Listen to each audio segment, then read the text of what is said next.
Badlands. Explain those Badlands. That's a hell of a name.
Welcome, everybody. Good to see you coming in the house.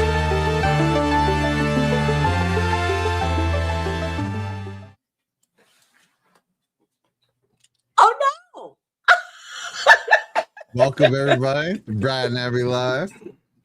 Happy to be here. Good to see a lot of people filtering in. We're going to be looking tonight at the women's, and not the women's suffrage movement, the women's liberation movement of the 60s and 70s, and sort of its origins, what it did as we are now living the results of stuff that was laid out back then, and maybe how we can reverse the damage that's done. Yeah, dude, let's reverse the damage.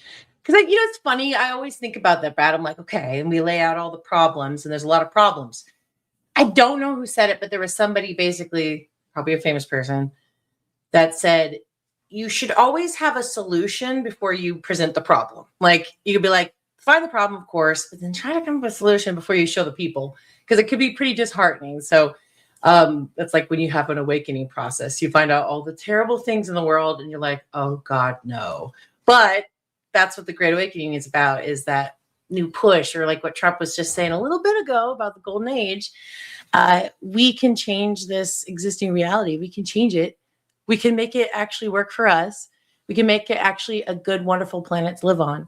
But it takes work. Blood, sweat, and tears, right, guys? But yeah. Yeah, so, but it's also fun in a way, right? We get to plan out what we think went wrong, how we think it could be better, and how we can personally affect that. And exactly, someone who is definitely on that right page. Shout out Red Pill 78, just rated the stream. Thank and you. Shout out to everyone coming here from Corruption Detector headquarters, and we're gonna Corruption Detector people. It. We got some cool stuff lined up right now. All right, so real quick, Brad, let's hear real quick from our wonderful sponsors that support us doing these shows. The first one is Manly Cans. All right, we've had enough. For centuries, men have been discriminated against, overlooked, and just downright forgotten. On Valentine's Day, men have bought chocolate, flowers, cards, and presents for the lady in their life, while men have got neglected. Never fear, ladies. This Valentine's, show the man you love you haven't forgotten him with a gift from Manly Cans. Manly Cans are gift cans for men, featuring local products and reusable packaging, with nationwide shipping and local delivery. Give that special man in your life the perfect Valentine's gift from manlycans.com.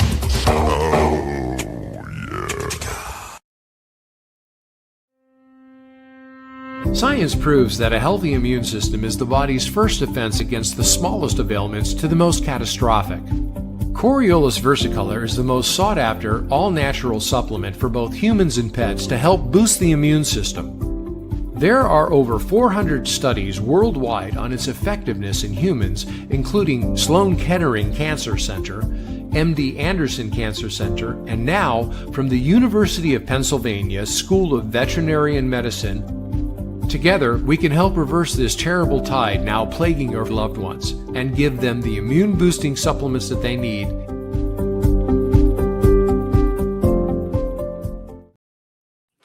Thank you so much to our wonderful sponsors. And yes, it's great to see everybody in chat. Super exciting. Okay, we're going to dive right into it. So we're going to go through the key factors that I was figuring out that led to the destruction of the family unit. And me and Brad were having a conversation specifically about where did that start? What was the key? Like, you have a castle, right? And then where was the where they had the chip in the armor, they were able to get in and break it apart. We pretty much found out it had to do with the woman. That's where they got to it. Dang it. So we're going to dive into that and what caused the destruction of the family unit, or the nuclear family, people would call. And then, of course, the other part is the good part, and how we can restore what was lost. And we lost a lot. So the first part, where I was able to pinpoint when it started, was women's entry into the workforce. Now, nobody get your panties into a bundle. Look, I'm obviously working here, right? But follow me.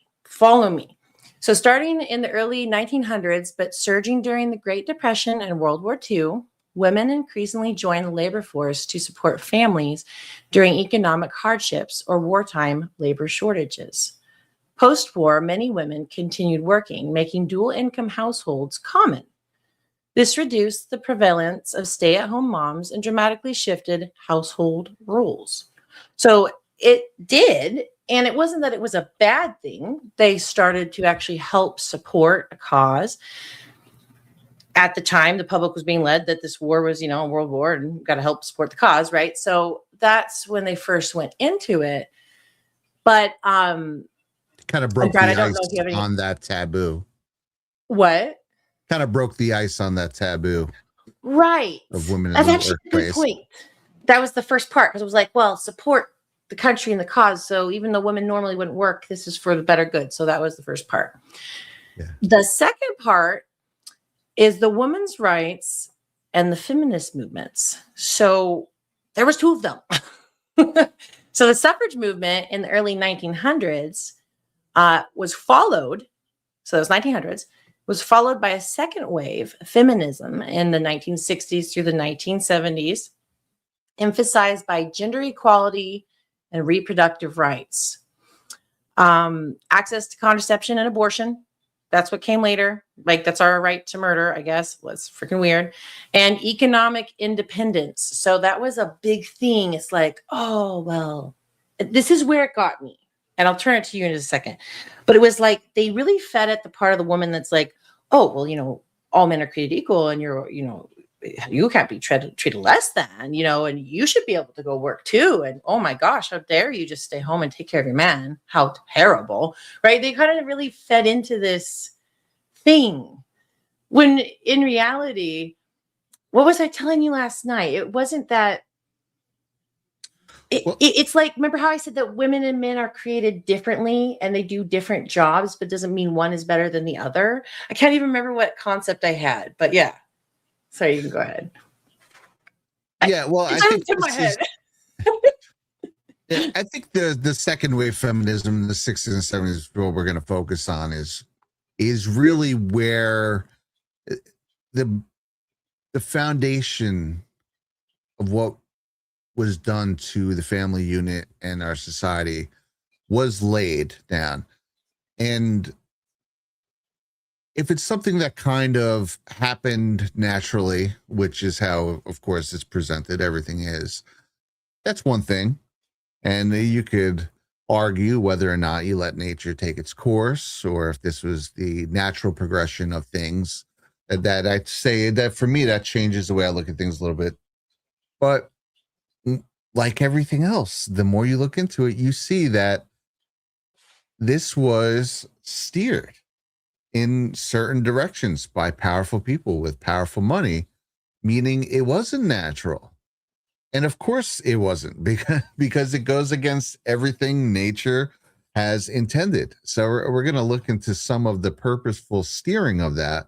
But I do want to mention one thing that you said when we were talking last night. I actually wrote this down while we were talking. You made the point that they use the media to make being a homemaker embarrassing. I thought that I've heard them, obviously they've talked crap on it and they've stigmatized it. But when you said embarrassing, the way you said it, it was almost like it hit home. Do you want to talk on that, Atash? Because I've never heard it put that way. And it felt correct to me. Yeah, dude. Oh man, there's so many stories. One of them is actually one of them was we were in Juneau. I was the littlest in the family. It was my mom and dad and us 7 kids. Okay. So it was literally like little ducklings behind the parents, you know, because we lived on a boat. So we had to go to the store. We actually just walked to the store. Right.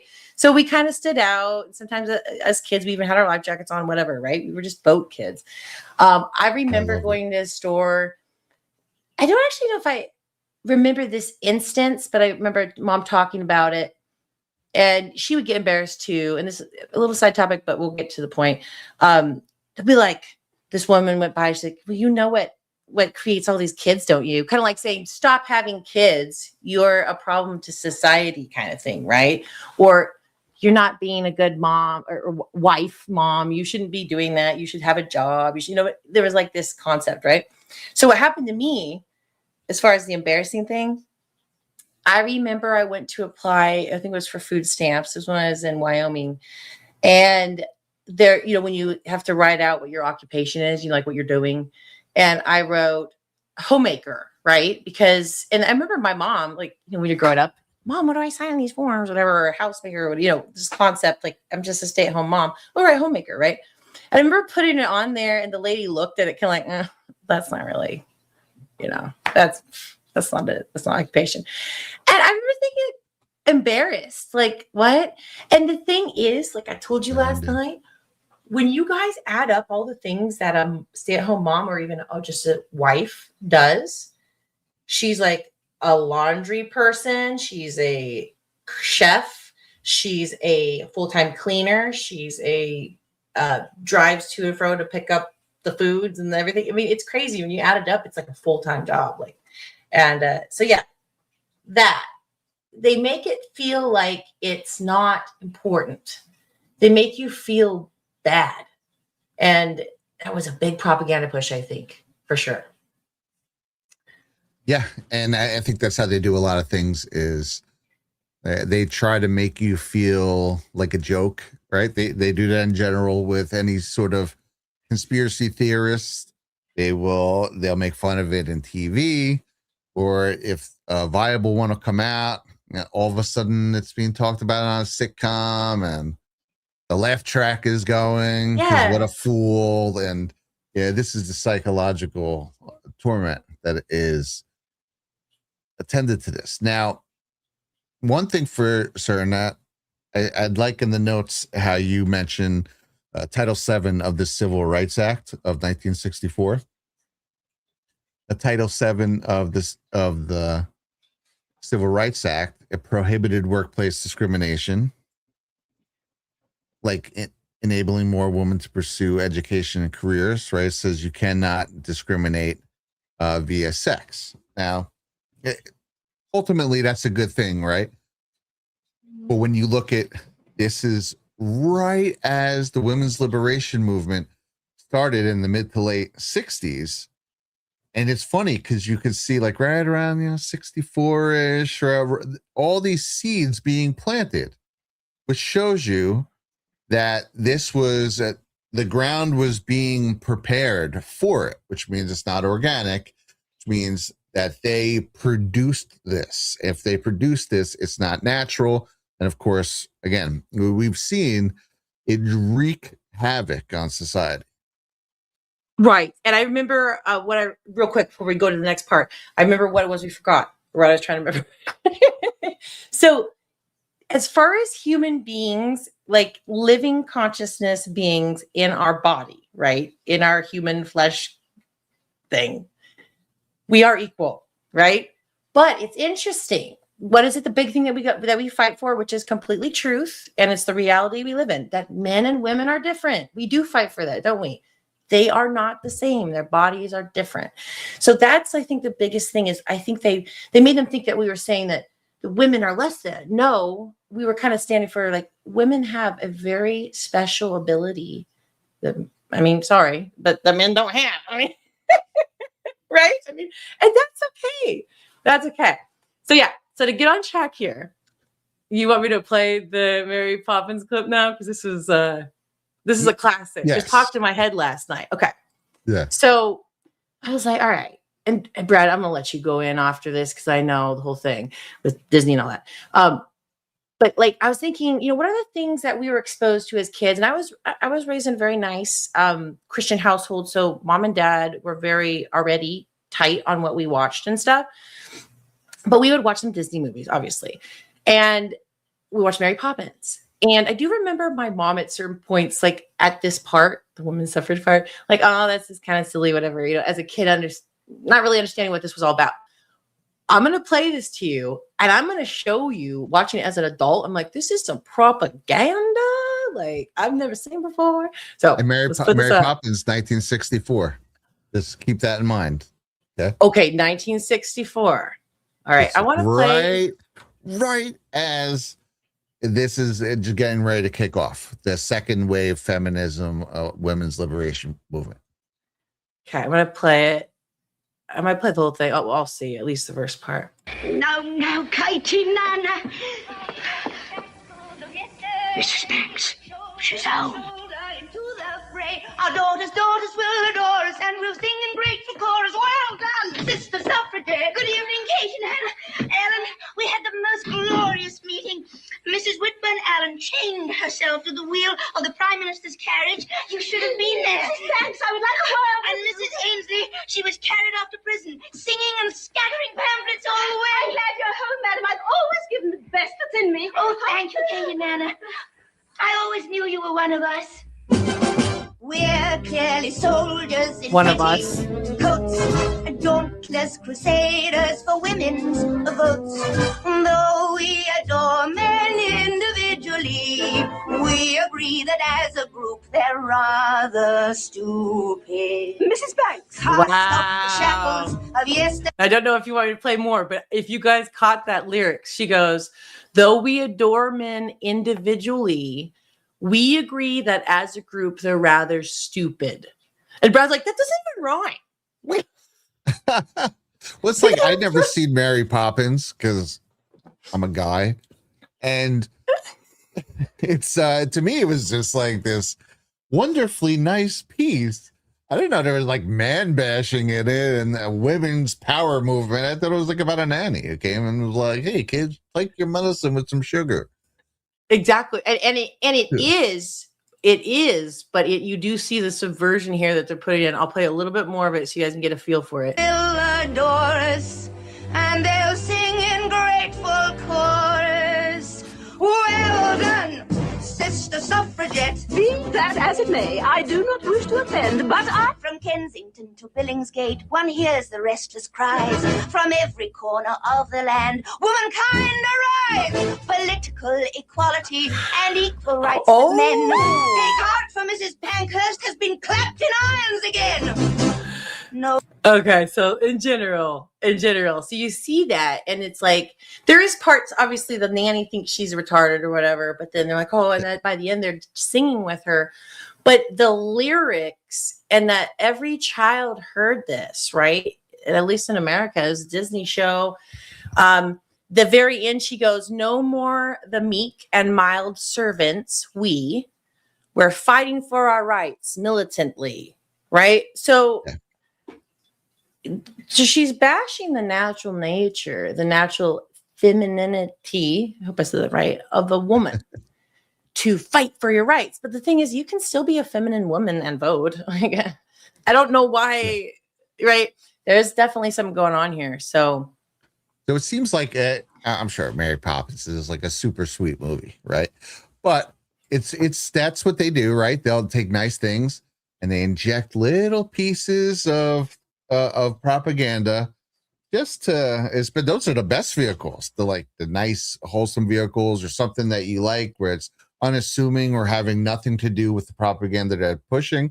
And so look, then this takes place in 1910 during the original women's suffrage movement, where they were going for voting. And I mean, most things I've seen from that, although I haven't done a deep dive on the original women's suffrage, it does seem like it was a good movement, right? The good things came of it.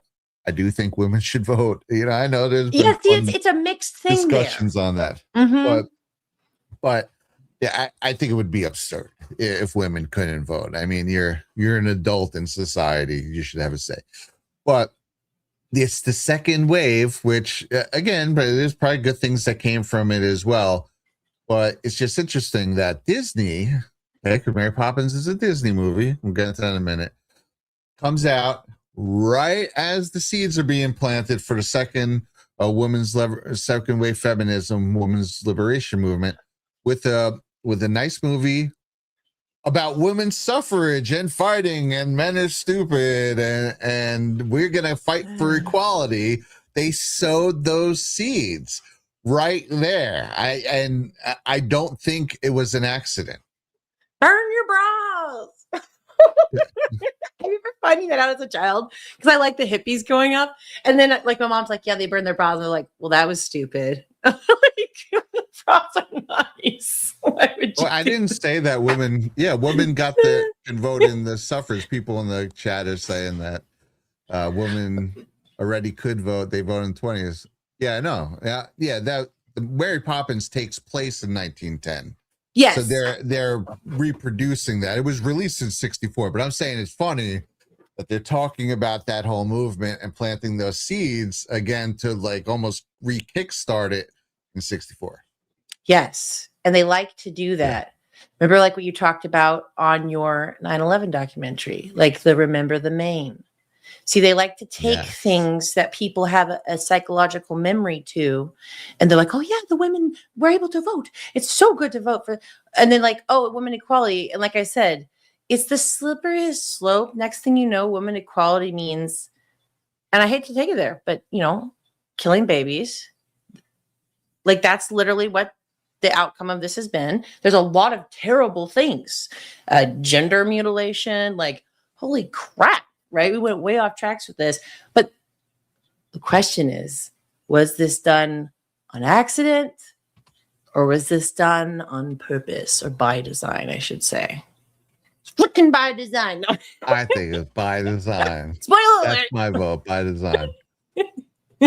So, okay. So Mary Poppins, right? So here's where we're going to go into now. Was split, where I think these things are starting to link. Okay.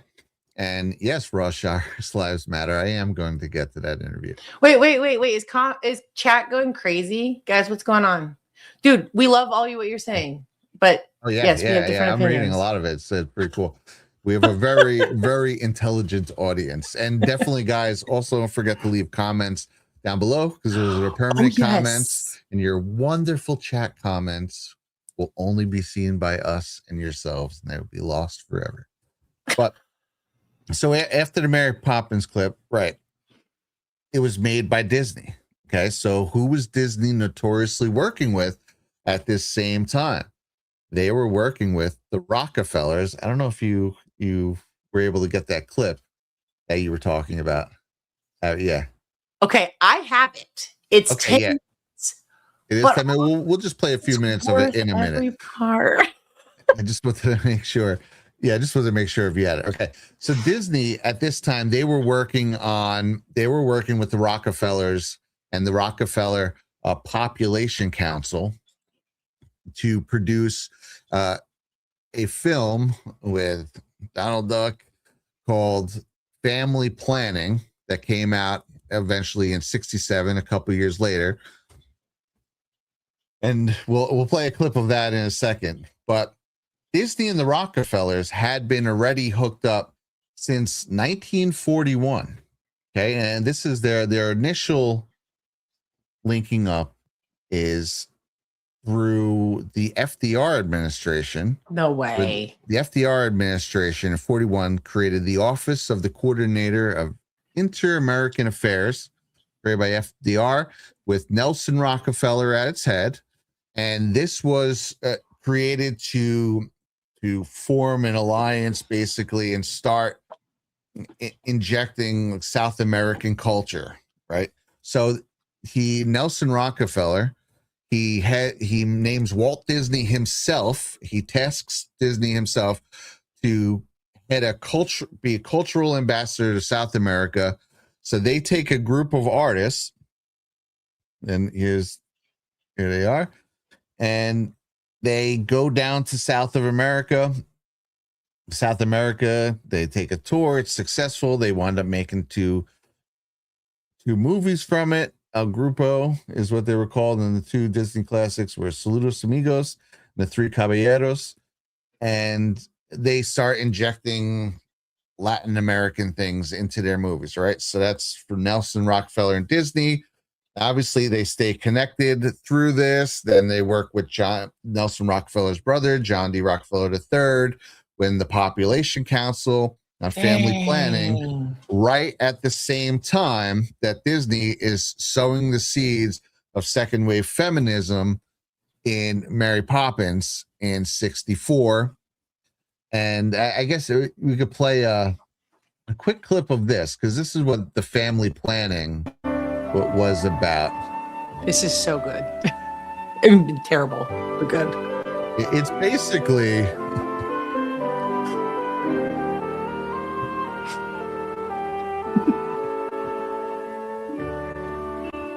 That's funny.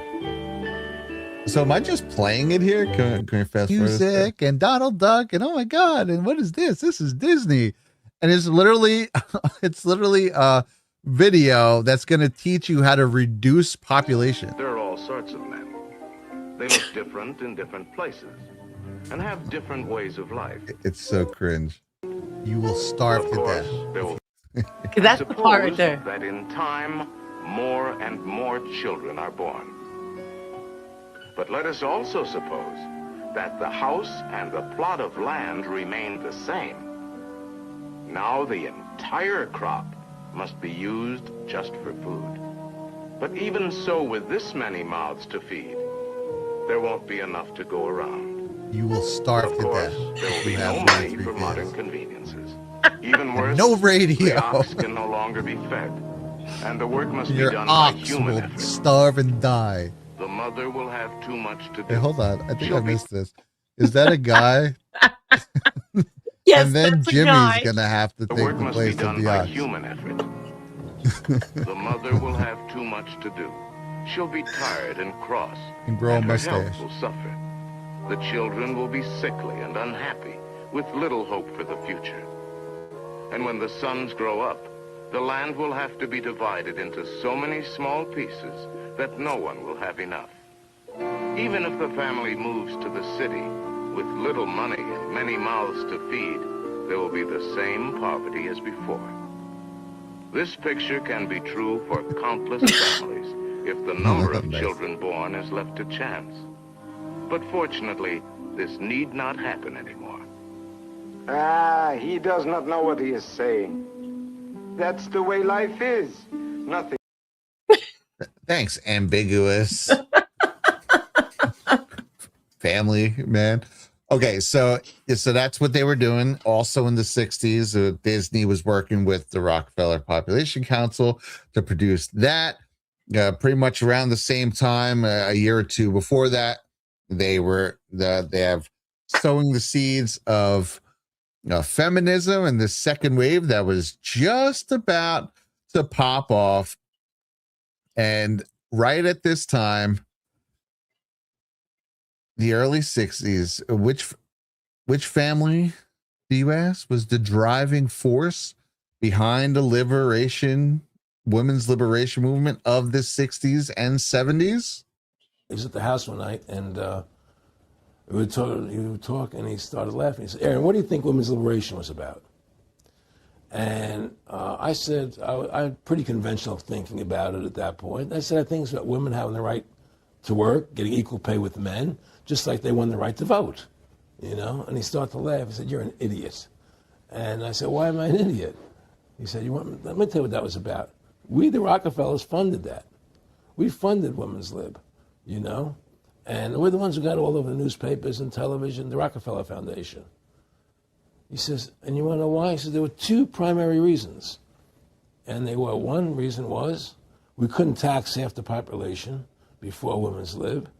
And the second reason was, now we get the kids in school at an early age. We can indoctrinate the kids how to think. It breaks up the family. The kids start looking at the state as the family, as the school, as the officials, as their family, not as the parents teaching them. And so those are the two primary reasons for women's lib, which I thought up to that point was a noble thing. You know, when I saw their intentions behind it, where they were coming from when they created it, the thought of it, I saw the evil behind what I thought was a noble venture. That's so freaking sad. Yeah. So he's talking about Nick Rockefeller. Back in 1996, Aaron Russo produced, he was in a thing that he made called Aaron Russo's Mad as Hell. And in that, you know, he's talking about different political things that are going on at the time. And right after that, he said that Nick Rockefeller reached out to him. They did become friends and told him a lot of stuff. And a lot of that interview is him talking about the different things that Rockefeller told him. And that is one of them. And it's funny.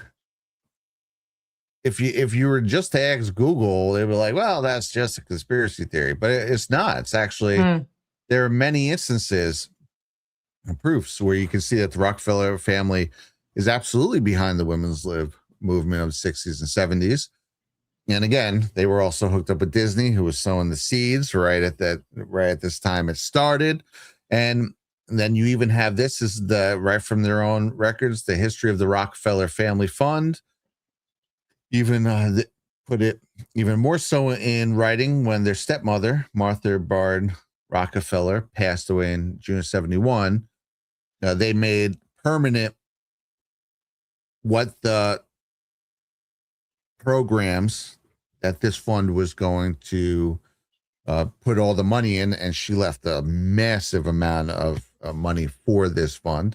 And right here, smack dab in the middle, equal opportunity women's program, millions of dollars pumped into this by the Rockefellers right as it's getting legs. And again, even before that, but this is of the official end from the Rockefeller Family Fund. Also, two things that stick out to me here are the education program and arts. These are two instances that have become massively liberal. And that's where they infiltrate into the progressivism, right? Which is definitely has pushed women out of the house, out of the family. But again, this is one of the main 5 areas that the Rockefeller Family Fund, which is endowed by many, many, many tens of millions of dollars, was putting their money into at the time. So they were quite literally funding the women's liberation movement. And the woman is the nucleus of the family. If you look at the family cell, the woman is the nucleus of that. Okay. And they sold women on becoming independent workers as it's going to be a step up. Like they were elevating them but really they were bringing women magnitudes of steps down by having them enter the workforce. The woman is the life force of the family unit. She is the nucleus, and they ripped her out. They ripped the nucleus out of every family in America and said, here, and you go work too. They ripped them out of the house and they put them to work next to the husband. And basically, not that, it's an important role for the husband as well. I wouldn't say he's necessarily just an electron in this graph. Bezos saying the woman's the nucleus. The man is a step above that. They ripped that out, threw her to the wolves too, and said, yeah, now you go work. And now no one is tending to the family. There's no glue now in the household. The kids aren't being raised by the traditions of their two families together, which is what the mother is passing on and teaching them. Now they're being raised in daycares, but really by schools. And that's why I think kids, they send them to school for 40 hours a week. That's a job. That's, I think, absolutely insane. And again, the schools, another thing that the Rockefellers also their filthy hands touch everything. Not surprised. Infiltrating at that time, not even just through this. For a lot of people who have dug into the Rockefellers, they're very much in control of the textbooks and a lot of other education programs. So they were already infiltrating that. So now you take the mom out of the household, you get the kids to be influenced by that. And now you have two people who are stressed out from work. They're both not, if you're a guy for many years, you go to work, you're beaten down, you get home, and your wife, she has a meal waiting for you. The house is taken care of, the kids are taken care of, and you can relax and get ready for the next day. Now you both come home shot. There's no one away. There's no freaking meals waiting. There's the house is disarray. The kids, you haven't even seen them all day. Who knows what their thing is? You have a couple hours to all spend together as a family. It's completely severed a lot of that cohesion that used to be there. And then again, we've seen this now be taken steps and steps and steps past that, especially then it's something we talked about a couple episodes ago in the 90s, where the Clintons then made it basically illegal to discipline your kids. Oh, they highlighted bad people who would pretty much just wail on their kids, which is horrendous. And then just made it so there could be no discipline. The kids they empowered kids over the parents. That was all started here by ripping the woman out of the household. Yes. And I like how you went to it. This is like one of those touchy subjects that it's like, if you go into it, and I'm going to get to that point too, where prepared to have people push back on you because there's like a lie, like that it's what is it when you only have two choices? That's kind of the lie that's portrayed about this. But one thing when you were talking about how the women went into the workforce. So women are insanely creative. They are loving, beautiful. They come up with brilliant ideas. That's why people like them in the workforce for like advertising and these things and fashion. Like we very much do this naturally. That was removed from the home. So now the home doesn't develop, grow, become more beautiful, become more efficient, because you've been removed. Nobody's there. Right? The kid's gone at the school, the mom's at the work, and the dad's gone. And by the time they get home, it's just this dwelling. They're exhausted because they've been working for the man all day. Even the kids. Like, it's wild when you think about that. So I think the big number one lie, and I'll get to the points, but they lied. They really lied to the women. Or portrayed a false reality to get the women to leave the place that they could change the world is at the home. And I think a lot of people like, oh, I saw people in Reddit, like you saw me looking last night. Oh, the women are chained to the home to clean up the messy men and the children. That's not freedom. It's like, well, then lady, you're not living the life of a homemaker. Like homemakers are awesome. Like heck, they probably have Etsy things or they're busy expanding and growing and just the same, but they want to be at home where they can do that important influence. That's been removed. And now they're being influenced by woke liberal teachers that are trans. Sorry, trans people out there. But you know what I'm saying? You know what I'm saying? And it really messed up everything when they plucked the woman out. And it's one of those topics, right? Just like the thing we talk about with the whole Jew topic, where you can't touch it. You can't touch it. How dare you? But it's like, why can't we touch it? Clearly something went wrong. Clearly something got broken. The experiment failed, like I said. Or did the experiment work because they wanted to destroy the family? Which I think that's what happened. Freaking Disney.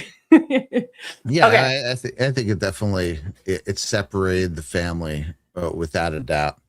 And it's funny. I'm going to read some of these comments here because they're actually relevant to, Oh, yay, to guys. where Thank we you are. so much for the super chats. Yeah, shout out Frodo Baggins, tipping the Rumble wallet, loving the Rumble wallet. Woo-hoo! It's a really awesome addition. Yeah, ZBM saying women were indoctrinated to be liberals. We're pumped full of mood-altering pharmaceuticals to be emotional. Women are naturally more conservative than men. They target us because we have the voting numbers. Oh, that's fascinating.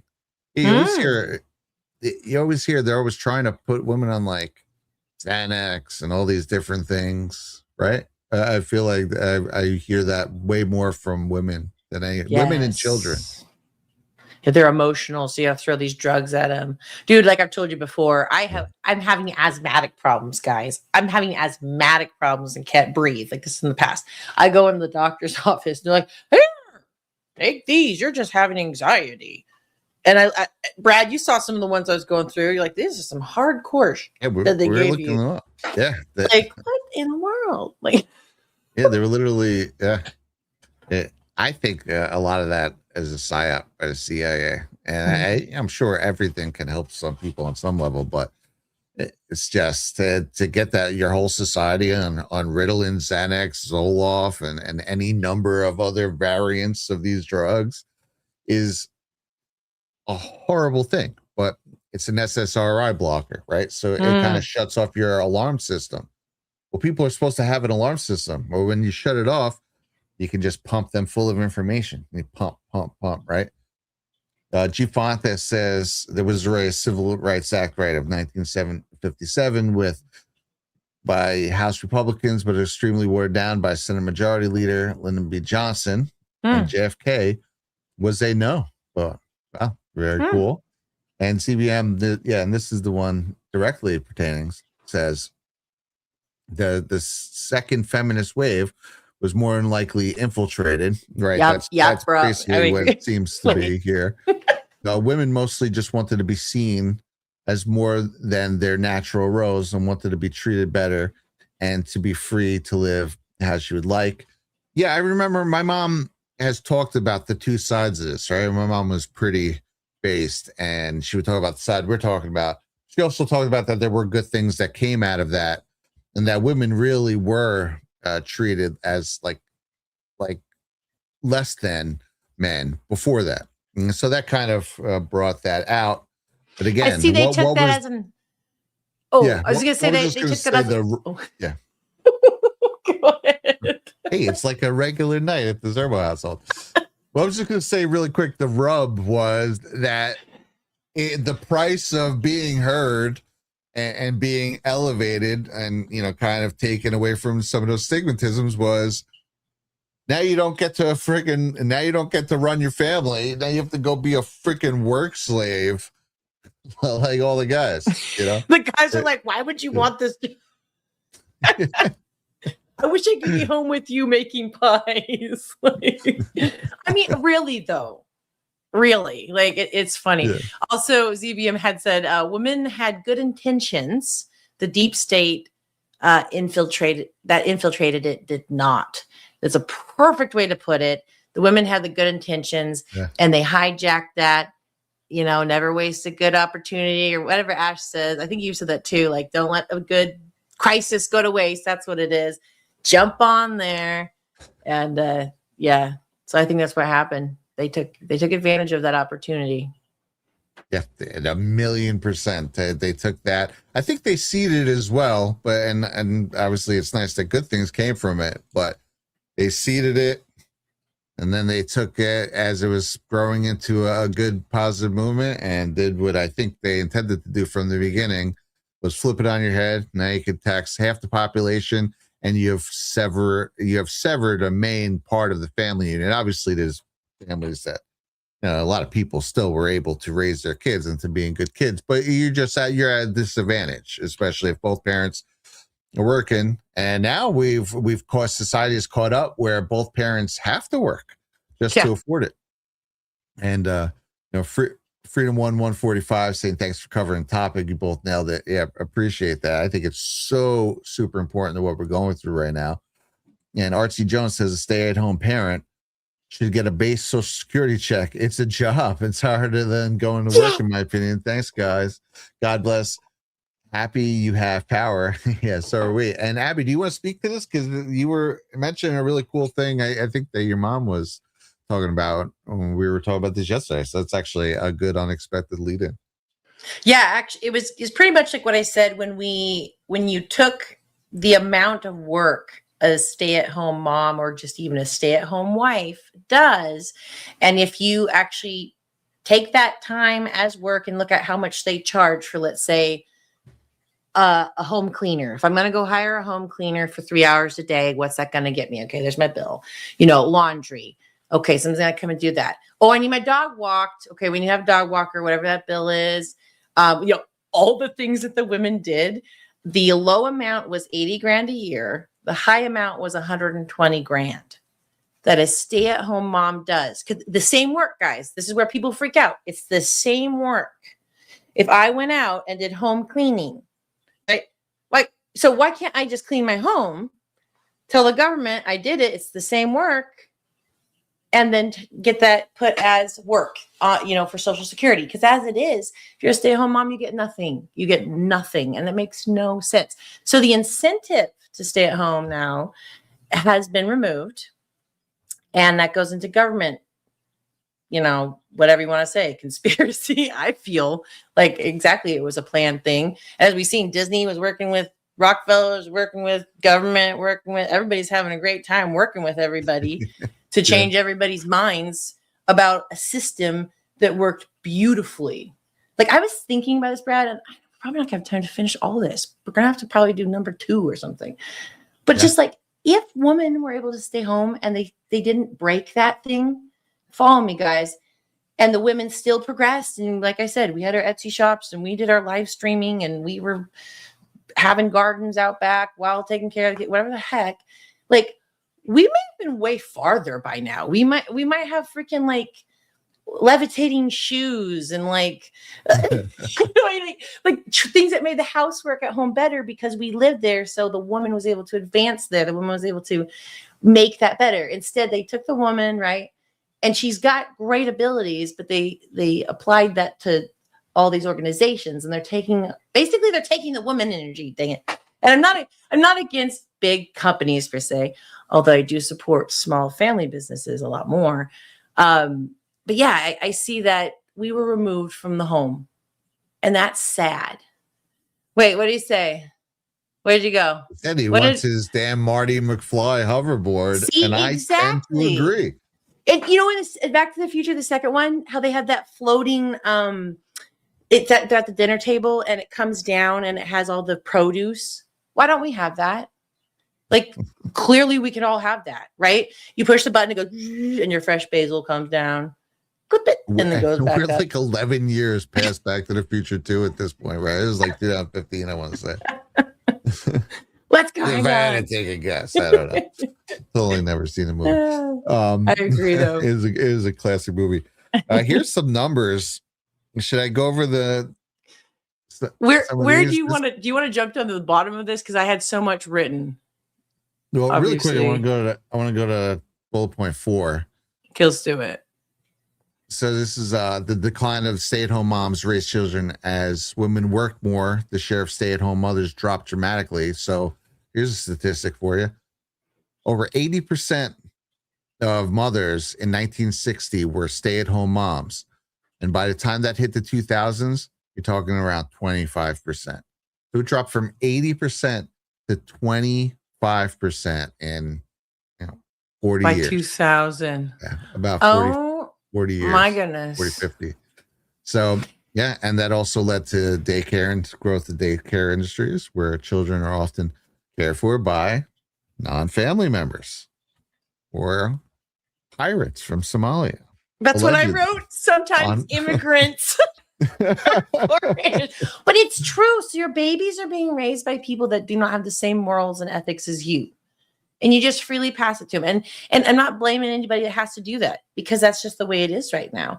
And that's the thing is like, Trump's in and I'm giving it a moment. Like I said, I'm giving him a moment because he's done so much. But I really do want this economy thing to start kicking off here. Like Alaska, we're still like, we need something going on here. So I'm hoping that, logging and things like that are opened up. But yeah, anyways, the whole deal is like the children, man. And then what has gone up since then? Crime, drug use, depression, whatever. Is it because maybe the mom was taken away from the home? Maybe. I loved your nucleus thing. I love that. It's like, a beautiful I just thing. picture like the whole family unit as a circle. You just have this bright light pulsing in the middle. And they just ripped that out and they just threw it to the wolves. They don't want to freaking was. Who wants to work 100 hours a week, right? If you want to do it, but you want to do it for your own stuff. You want to work towards like I was posting, working down the property the other day, although it was like freaking snowing like crazy.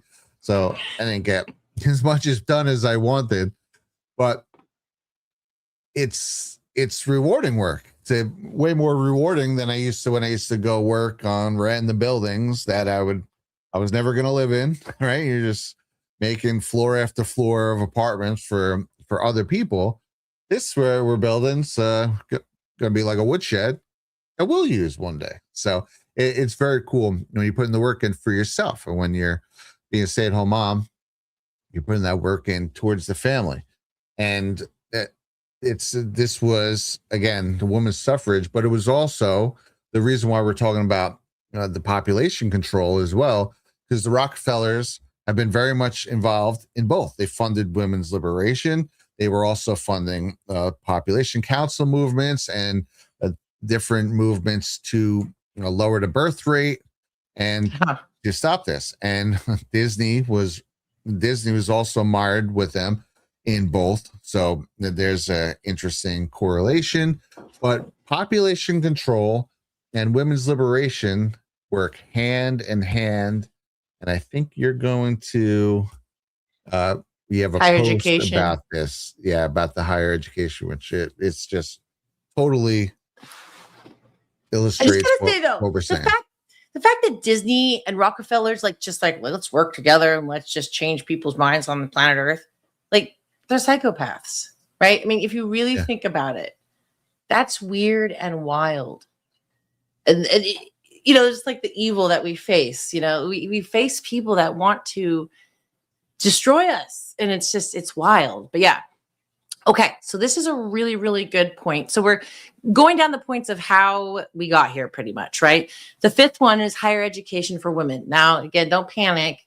I love education, but I'm talking about the woke higher education. I'm talking about like the dumb higher education. Okay. Increased access to college correlated with delayed marriages, right? Fewer children or even no children because my career, and career prioritization. So I have this post by Rachel Wilson. She says, I'm not pro whatever. I don't know if she's like a Trump. I don't think she likes Trump or anything, but she has a really good post here. So I wanted to highlight it. She goes, whenever I talk about working moms, people get triggered. Yes, I know that we live in a 2-income economy, but how do you think it got that way? It's because we pushed mothers into higher education and the workplace in large numbers in the 1970s. This will necessarily have a negative effect on men's wages. Women having full-time jobs outside the home was never a necessity until the last few decades. Mothers working outside the home is extremely detrimental to the marriage and to their children. This is a strong claim, and people don't like that. A lot of people got triggered, but I tend to agree with her. If you want to know why so many kids are turning out gay, trans, and depressed, it's because they are being raised by daycare facilities and the public school system. It's exactly what Brad just said. You didn't even read this. That's funny. I didn't. It's so true, though. It's undeniable. Women prioritizing college and career is the number one reason the birth rate is so low. Women in higher education is the number one correlate to lowering birth rates around the world in every culture. It is simply not sustainable. Motherhood is a full-time job, and there's no way around that. Women who have to work full-time jobs are not going to have more than 1 or 2 kids on average. I mean, because you just can't handle it, right? It doesn't make sense in terms of finances or time management. Women working outside the home is also a major factor in the high divorce rate. People who argue that mothers must work to keep a family together are actually breaking families apart. 95% of all the time a mother will ever spend with her children is gone by the time the child turns 18. Yeah. That is so sad, right? And that's pretty much the whole life. You can't get it back. I know it's not easy or convenient, but it can be done. Move to an affordable area, give up every luxury, get a part-time side hustle. You can do from home whatever it takes. And I agree with that. Like, it doesn't mean that you can't make money. It's just saying it would be really good if you could be available to your kids. In fact, I mean, if you could homeschool, we've talked about this. Just the more time the parent with the good morals and ethics can spend with the child, the better that child is going to be. And they took that away from us. Dang it. Yep. They took that away from us. And then they elevated the children after they ripped you out of the house. And they had your children raised a lot by other people. Then they elevated the children and gave them the power to throw you to the wolves if they don't like being yelled at. Oh, no. Yeah, that was a big thing. There was that meme that said, like, it was in the beginning of that where they're like, kid wants cigarettes? No. Kid want to go to, adult place? No. Kid want to, drink alcohol? No. It's like, kid want to get a forever transgender surgery? Yeah. It's like, what? How did we get there, right? And what about these cases where the dads are pushing against it? The divorced dads, because obviously their wife went crazy. Yeah. And they're getting in trouble for it, or they're getting shut out, or they're not allowed to have a say in it, or even getting threatened with jail time. And that's like insane, dude. Especially California is obviously the worst. And anyone who enables a kid under the age of 18 to deform themselves or take irreversible hormonal drugs or be these different things that they're doing, like hormone blockers and different stuff, or of course the surgery, that's a crime against humanity. I think there should be stiff penalties for that. Yeah, and I can't find it. It's so funny when I type in Google with a mom smiles with her transgender child pic, like it doesn't show up, right? Because Google only shows the happy pictures. But do you guys remember the one on X? It's like the mom, and you'll probably remember when I mentioned them. Okay. The mom is there smiling. And of course, there's no dad, Brad. So mom's smiling. And then the poor girl who got her breasts removed, showing, the stitches. And she's just kind of like, because she's clearly in pain.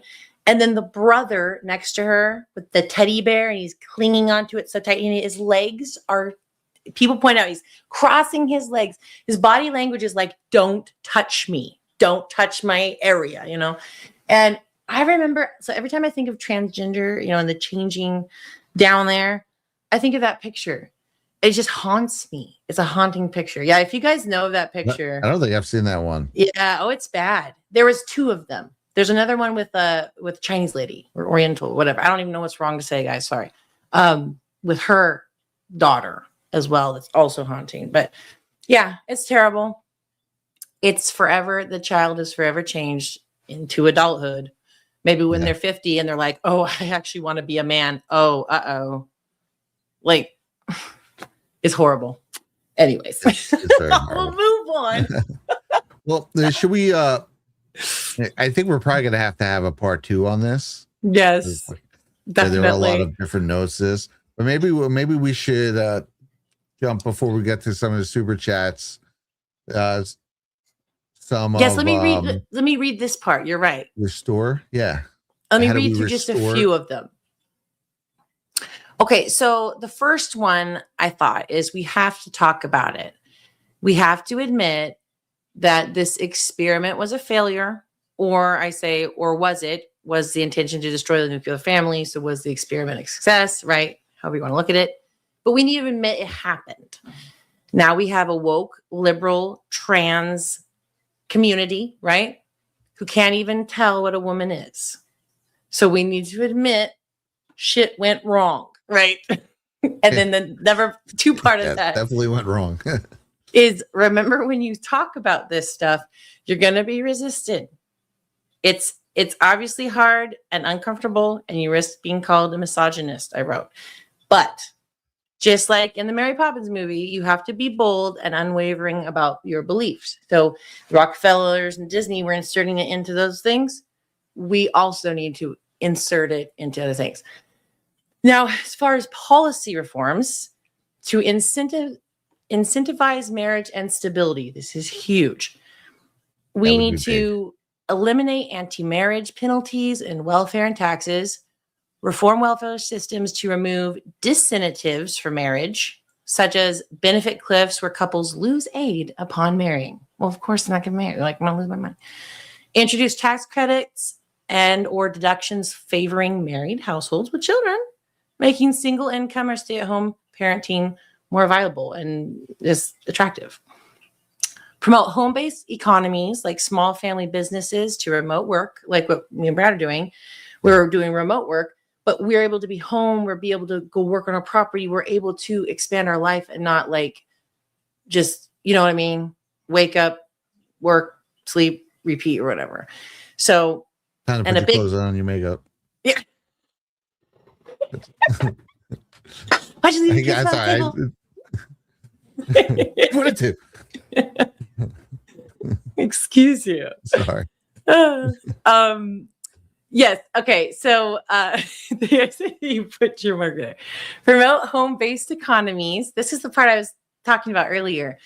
Like small family businesses, to make the home a center of production and growth. Have tax incentives for homeschooling. Like, don't make that retarded anymore. Like, make that cool and fun.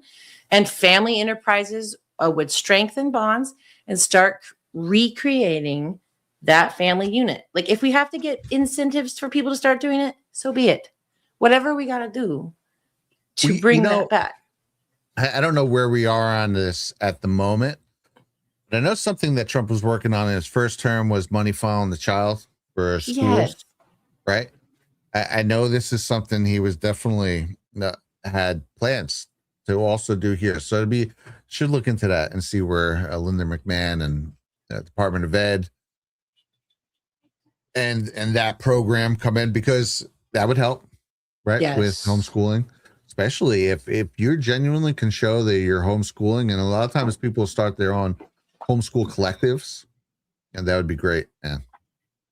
Yeah, and they're being like raised by their parents that actually care about them. Like, that's really cool and it's genuine. Okay, there's 3 other ways that I wrote down that we could kind of take this back, things we can actually do. So, culture, which is huge. I don't know if Christina from Rise Tires out there, but love you guys. And they're all about that. It's taking back the culture. So we need to take the culture and reinforce values. We have to reinstate it into our movies, into our music, into the art. We have to do the same thing that globalists did to us, obviously, just in reverse. So we have to do it through the propaganda machines, like I wrote. It's kind of like the Force. It's not good nor bad. It's just medium, right? It's art. You can put it out. Could it be used for good? Yes. Could there be good propaganda, if you want to call it that? Yes. But it's just things that are there to influence you. So you choose. Are you putting good into the world? Or are you putting bad? So we need to put a lot more good into the world. Number 5, revive religious and traditional principles. This is huge. And General Quast talks about this all the time when we go to GARTS. It's like the biggest thing. It's like the virtues, your values, ethics, your morals. So we need to encourage a return to biblical or Christian values, emphasizing lifelong marriage with community programs through premarital counseling, family discipleship. Like, how do you be a family? You know, how do you do this? Focus on general faithfulness, marrying young, have many children, and create joyful homes. I know that triggers people. Charlie Kirk was all about this. Marry young, have many children, create joyful homes. It was huge. And it's the very thing they hate, right? And then last one is just create family rituals and traditions. This is actually really important. Establish simple, repeatable habits like weekly dinners or outings to build closeness and memories, fostering long-term stability. It's just like, have family time, get to know your family. And, you know, people are different. I know it's hard, but this is how we reclaim it back. This is how we fix what has been broken. And yes, it does take work, but anything that takes work when you're cultivating it, like when I'm growing my plants over there, you know, it takes time and the water and the light and all this stuff. But when they grow, it's so worth it, right? It's the cultivation. So we got to just keep on keeping on, but know that you're definitely making a difference. Amen. And then, of course, a huge solution is what's being worked on right now amongst us, but also straight from the belly of the beast to it with the Trump administration is lowering cost of living. So many things are downwind of lowering cost of living. We were talking about, we have a friend who is a corrections officer, and they know that one of the people there is corrupt, and because drugs keep getting into the jail, but they don't know which one. And it's one of those things where you're talking with big criminals, right? They're getting offered lots of money, and it's life-changing money to a lot of them. And eventually someone somewhere goes, okay, I'll take that deal for 50 grand. And then they take the deal. But guess what? The more you lower the cost of living, you have less people desperate to be bribed, to get involved in that sort of stuff. So even that sort of stuff starts going away, and it all starts snowballing. But also, right now, cost of living, 2 people working can barely afford it. So it's more than doubled from the days where a one income can make you comfortably live. It's probably tripled, to be honest. And so if you could start really working on bringing that down and eventually find a place where you could have one parent working, then men can finally stay home and women can stay in the workplace like they wanted in the 60s and 70s. And we could run the household and you guys could be our work slaves. It's time to try it the other way around, fellas. Yeah. I was like, wait a minute. I love it though, baby. I know we ain't gonna fall for this. We're like, you guys could keep your work, please. But I love that we, like, honestly, guys, it could be another episode topic because, and it's good because, see, me and you are married, so it's almost like we can talk about it. You know, like when the whole thing with the racism crap, I love when the black people can talk about it because they're like, this is bull crap, right? And like, there's a perk, people talk about it, right? So it's the same thing. Me and you are married. It's like, so we can actually talk about men and women thing. And it's one of those things where they don't want people talking about it. But why not if it's one of the most important parts in society? Like you said, the nucleus. I love that. It's so romantic, by the way. But it's so true. And like, the nucleus. The nucleus. But yeah, it's a great topic. Needs to be talked about. Wait, I'm the proton. We're both the nucleus. I'm proton. You're neutron. Okay. We. I guess we have to share the same area. I guess that's all right, Brad. Dang it. No. Couple nucleus. Behind the scenes. So we have some comments over here. Filter Dog's making me laugh over. Oh, thank you guys. Says, with a can, we suffer and age because of this movement. So shout out to the current suffrage movement. You're Yes. suffering and aging. And Country Girl 007 with Cookies says, hi, y'all. Not sure what show this is, but I do truly love Badlands. Well, Brad Abbey Live. Appreciate you. Judge Fontes 119 also adds, he was talking about the Civil Rights Act. That Civil Rights Act of 64 was sold to the public, Congress and Democrat voices such as MLK, as JFK's bill, but it was entirely scrapped and replaced with more of his Great Society scam. Talking about LBJ, one of the most terrible presidents you ever be in this country. And it's funny that all the warmonger, terrible presidents, except for the Bushes, who also brought us into war. Other than that, is all Democrats. World War One, Woodrow Wilson, who that guy laid every brick of the foundation of the New World Order. But World War One, Woodrow Wilson. World War Two, FDR. And you talk about the Korean War. I want to say, I should look it up, but I forget. I know it's also a Democrat.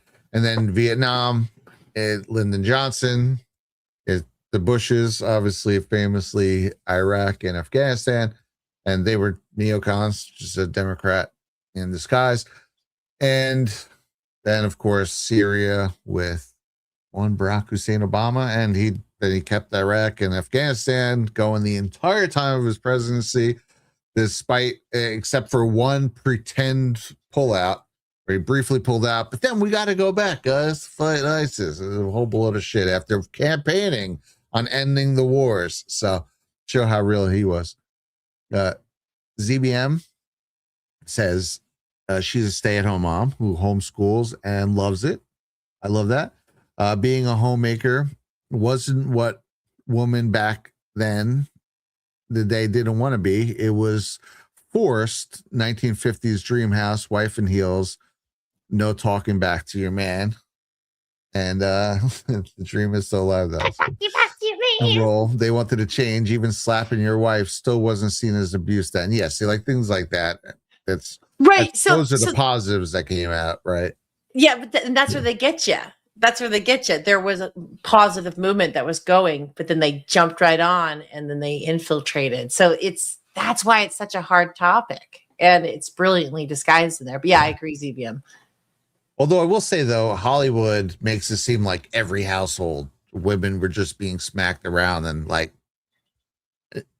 pretty right? Sure if my grandfather smacked my grandmother, there would be conversations had. It wouldn't go over.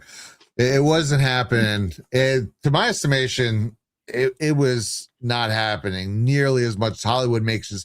Hollywood shows things in the 50s, and they're either religious zealots who are like locking their kids in the basement and being like, or like smacking their wives around. Like they make the 50s seem like the Raging Bull scene where she brings him the steak and he's like, I thought, he throws it against the wall. Like that was happening, and it's good that was an end was put to that. But that was not happening across all the things. It's the same thing they did with, again, in the 90s with the kids. Yeah, there were asshole dads who would come home and wail on their kids just because they had a bad day. And that was put to an end. But then anyone, even the people who were doing it right, it was also put to an end. So it's like, right. So it's the like pendulum. You're not focusing on the full problem, But but ZBM also says, I have no issue being a homemaker, but don't want to let my man leave a trail for me to clean up. Play video games either. Well, yeah, if you guys just staying home playing video games and leaving fucking garbage around, that is totally not good either. But it's obviously. See, and this is a good example because that shows you that there's a little bit embedded triggering that can happen, like even me as a woman, right? But understand that the reality doesn't have to be that way. We can actually have our cake and eat it.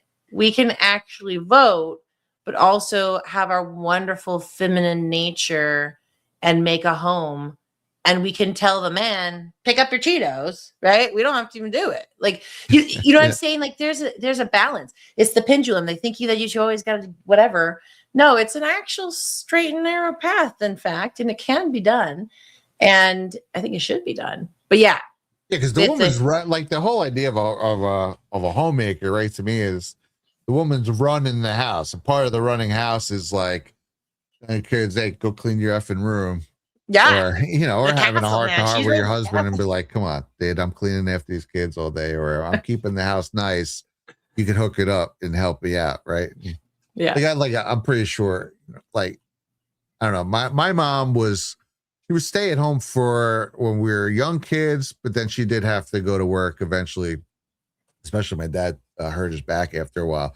Then she really, when I was a teenager, and my mom had to like go to work and became an RN, LPN, and then an RN. She was like working at Burger King, going to night school. It was like, my mom was pretty tough, awesome. But like, even before that, it's not like, my parents were best friends and they were really cool with each other. And my dad certainly wasn't brave enough to just trash the house and think that Mama Z was going to take care of it, because it didn't work that way. And my dad's tough, but he is a smart man. So yeah, I love it. But see, that's how the relationship used to work. It was good. And we want to bring it back to that. I think we can. Like me and Brad, I think we're a great, fun working experiment of that. We're trying to bring in those good old-fashioned morals, but still I'm here, like I said, doing a show. I'm obviously working. Brad loads the dishwasher. That's right. You know what I mean? Make like that money. There's this, you can find a new time. Like, we can make a new reality. Like I said, they want you to think it's, and I forget that. Chat, please let me know the word when they just think it's only two choices. What's a word for number 2? Brad, math man. Dang it. 2 bot.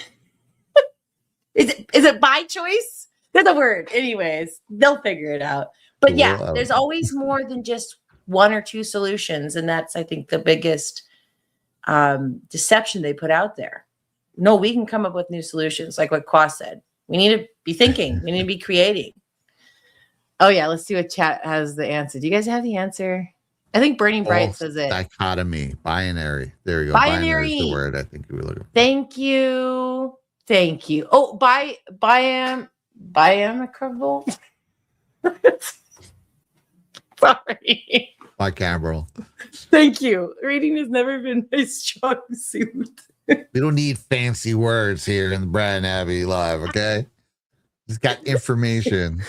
Binary. You guys are awesome. Thank you so much. Yes, this is good humor. I think of catchphrases. Our handlers never gave us catchphrases, guys. Oh, we need catchphrases? We're just out there. So no, I don't know, but I am always like I'm always a little suspicious when people have like their catchphrases and things that they have ready to go.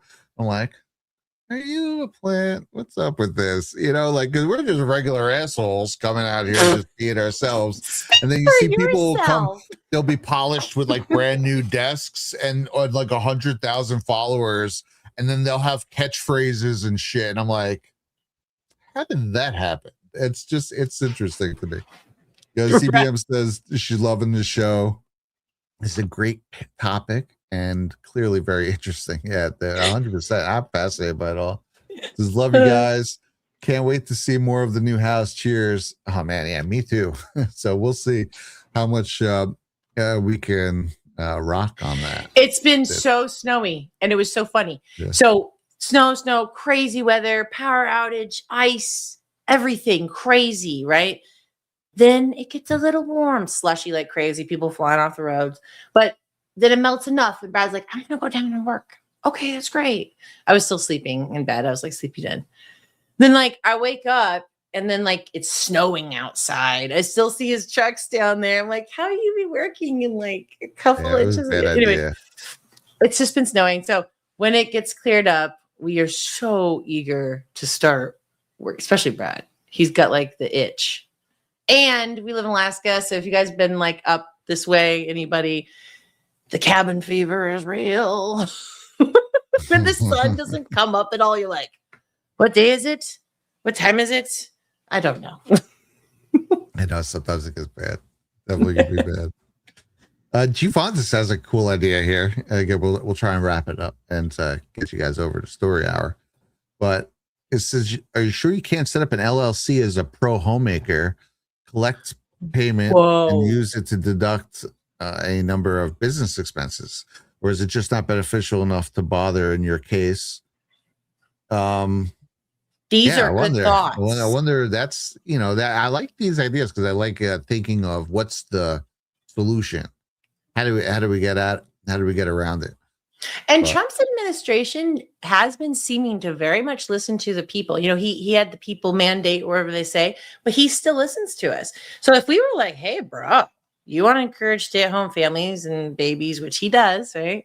Be like, hey, make some incentives. I mean, come on. Let's rock and roll. Well, he said he wants to put like a child incentives. Oh yeah, You thought this was perhaps Trump Abby account could even hire you as a PY employee. Yeah, that'd be cool. Yeah, so we need to research and figure out ways around it. But yeah, it's definitely something to consider. And we need a GoFundMe house fund. It's going to be on the 10 years before. We could. Honestly, because this is the thing me and Brad are thinking. Can you imagine? That would be so special if people helped us build a house. It would be fun to watch. It's going to be fun. We're going to pick away at it as much as we can over the next couple of years. But yeah.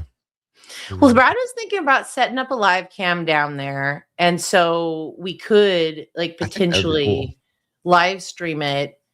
To Brad's channel. And it's, because we are out here in Alaska and we are, doing the whole thing, trying to live off grid, trying to be self-sustainable. And it is a struggle to get your foot on, in the ground. But once you get there, and I think it'd be good and probably really inspiring.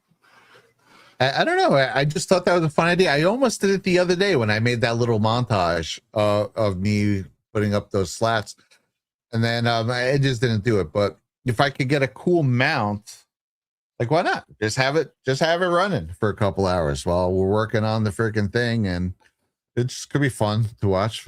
Come over and talk to it. It would be cool if we could hook those lav mics up that we just got, right? And then you could actually talk, and it would come through rather than just hearing the background noise. We could all be cool with the lav mics, guys. Everybody's got the lav mics. That's right. We got them now. We just got them in the mail. Ordered them about 5 months ago, and they just came in. Well, you know what it is? When there's ice here, the planes can't land because everything has to be either barged in or plane in. It's pretty expensive. But they so for a while with all the ice, nothing could land. So things were backed up. We order a lot of things on Amazon because there's not a lot of stores on the island, and there's no chain stores. There's no nothing. So you get some things. There are actually, I shouldn't say there's no stores there. There are some stores where you can get some things, but it's just not the variety. So we wound up ordering a lot of stuff from Amazon, and we were backed up. Well, 5 pages on Amazon. I was almost embarrassed. We're still not caught up. And then every time I've gone into the post office now, the last couple of weeks, everyone is walking out of there with 10 packages each time. So. Yeah, it's because it's float planes. It's not the ground planes. So they got to land in the water. That's why it's just we're really remote out here. That makes it fun. Yeah. Makes sense to me too. Says, get your kids into the trades. I make plenty for the whole family as an aircraft mechanic. That's a pretty badass trade right there. Technically ground engineer. Don't forget the trades. I'm a tradesman, operating engineer, local 15D, baby. And it's the greatest thing ever happened to me in my entire life. And it totally changed my life and gave me a life after I was 21 working at a pizza joint when I was able to finally get in the union. It was fucking awesome. And they had trades. People look down on them. But I got to tell you, some of my friends were still in college and they were just barely getting out of college. When I was working, making $600 a week working concrete in the city. Eventually, and that's as an apprentice. Eventually, $1,000 a week, making what was decent money. I felt back then. And here they're just getting entry level jobs because they have this set up right now where kids go to school until they're 22. Okay, there was a time in the early 1900s where high school was optional, and then they made that permanent. But kids used to start their lives at like 14 out in the workforce. Well, they actually, my grandparents, I think my one grandfather was working at like 9 or some shit like that. You know, there was, I'm not saying ain't going back to that's good or not, but now they have it just where it's like they don't leave the comfort of school until their early 20s. And then they're starting their career. And then people were like married with kids by that time back in the day. Anyway, Kim Lacken says 919. Hello from Alaska. Hello, Alaska from New Hampshire. Love you guys. Hi, love you. New Hampshire is probably like the eastern Alaska, New Hampshire and Vermont, right? Yeah, who's frozen so out beautiful there, guys? Everybody in chat, like, who's got the snow? And like, did you get hit by that big crazy freeze? Because like, they might have. Yeah, that might have went right below them. My brother in Jersey got, and some of the drifts were up to 4 feet. And I think the actual snow totals were about like 18 inches or something. I know Burning Bright got hammered with snow. He was sending me some pictures of that. He got feet of snow out there in Massachusetts. So yeah, man, pretty crazy. And he had the little guy on there. Looks like he's having a good time. And my brother had my niece out. She was loving it. So I personally love snow. I gotta say, I'm a fan of snow. And obviously I didn't like driving to it when I had to work in it, driving in it when I had to work. But other than that, man, snow's the shit.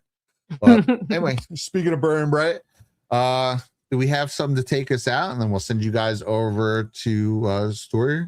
I got the outro, or I also have the other thing, but that could be cool. I mean, that's kind of like, right? Yeah, and like the turn around the country.